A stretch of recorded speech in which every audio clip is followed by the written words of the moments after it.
When the guys steal John Redcorn's culture, they do it for the best reason imaginable, frightening children and tricking them into believing they're about to be eaten alive by a hideous monster.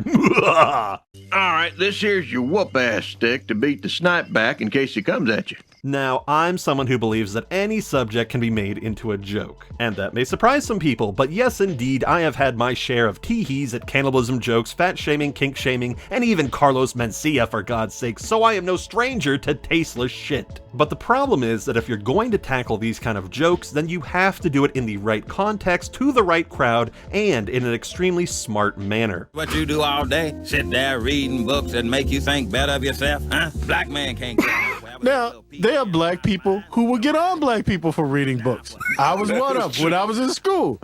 Nigga, why you read all the time? You trying to be white? I heard that. I actually heard that. I don't know why they call it Morehouse. They should call it Outhouse. Hell, I think that Hank getting assaulted by the dolphin is a great, hilarious comedic concept and is done with the perfect level of absurdity. Bill saying the same thing happened to me 6 years ago and 4 years ago is amazing.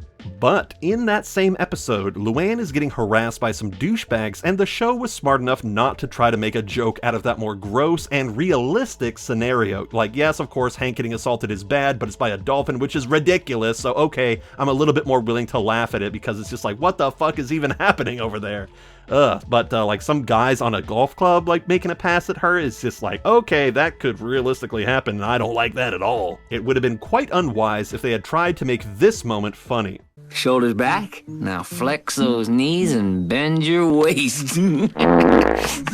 But for Wimitanye, I think they played this storyline a little bit too safe, went a little too low energy for what this topic really needed. And this is more of a symptom of Season 1 in general, but Dale, Bill, and Boomhauer could have, and probably should have, been used to greater effect when it came to all of this cultural stuff. Like, I really enjoy seeing Dale get his cheeks blasted by that bush, I like Bill going ham on the silent sticks, and Boomhauer just flat out confessing the bird's location is great. However, if you're going to have the characters be disrespectful by fucking up a culture's rituals and turning it into a punchline, then I would have liked to have seen their flaws played up just a little bit more and make it a little bit more obvious to the audience how stupid the guys were acting. That is a trick that a show like South Park gets consistently right by leaning into our faces and saying, why yes, this is offensive and dumb, and if you think this over-the-top insanity is being done authentically and you take it seriously, then you're being a little stupid. But when the jokes have this sort of middling air of plausible deniability where it's like, oh no, we are being a little bit respectful, maybe we're not, I don't know,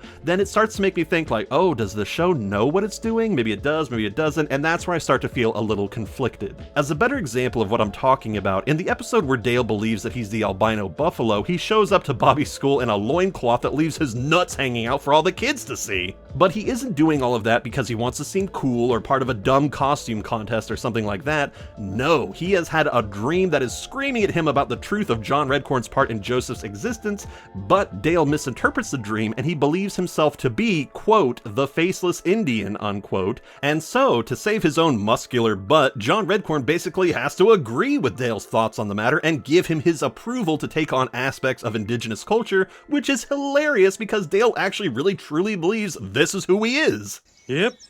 Mm-hmm.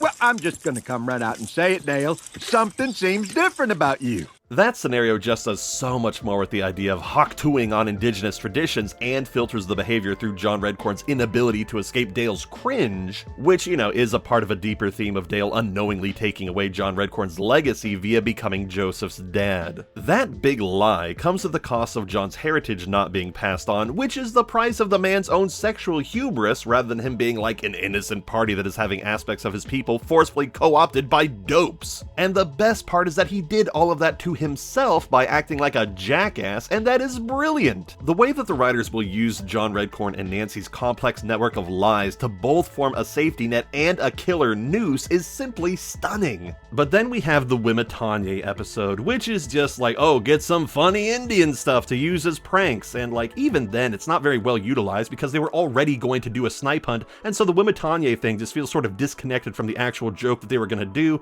It's like, okay, they just got one word from John Redcorn and that's it. it. It's like, okay, you could have, if you're going to take stuff from his culture, at least build it a little bit more into what you were doing. So it's sort of, again, this like half in, half out thing, which I just don't feel like any connection to. I believe this scenario could have been done much better if they had just reworked the park ranger who confronts them. I can picture a scenario where the writers like took that guy and made him a part of a tribe, maybe even John Redcorn's tribe, and he has an amusingly awkward moment, one where he sees the guys dressed up in full regalia or in the middle of a ceremony, and he comments on it. You could even make it a like, oh my god, I know this looks bad type deal, and then break the tension by having the park ranger look at them and having a surprisingly dispassionate reaction. You can have him say something akin to like, you're doing the old spirit bag thing, ooh, you better get those silent sticks too, ooh, that takes me back, or something just a little bit more substantial than the goober we got in the original version. The writers could have taken that more nuanced park ranger character and used him to replace the hippies and their lefty hootenanny, as they are too minor of a plot point, and I don't think they really bring any particularly funny jokes into the episode.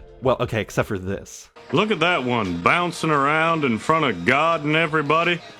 Would it kill a tree if she wore a bra? And sure, yes, they are indeed the driving force that makes Hank feel at risk of discovery, you know, the whole like, oh my god, they're gonna spot the bird thing, but the same thing could have been accomplished by like the park ranger or a different group of like more funny people. This episode, more than any other in the first season, feels pretty half-assed. The setting just isn't as visually interesting as it could have been, the flashback to Hank's childhood was obviously a bit of slapped together lore that was never meant to hold water for future episodes, and the whole like Bobby being a shaman thing feels pretty out of character for him. I can understand how he eventually comes to adopt and accept the Lama Songlug identity and those beliefs, but this like whole off a cliff shift into like revering his dad as an honorable leader and himself as this like conduit of spiritual energy, I just think it's a little too jarring. I would actually hate this episode if it wasn't for one especially enjoyable element that saves the whole thing.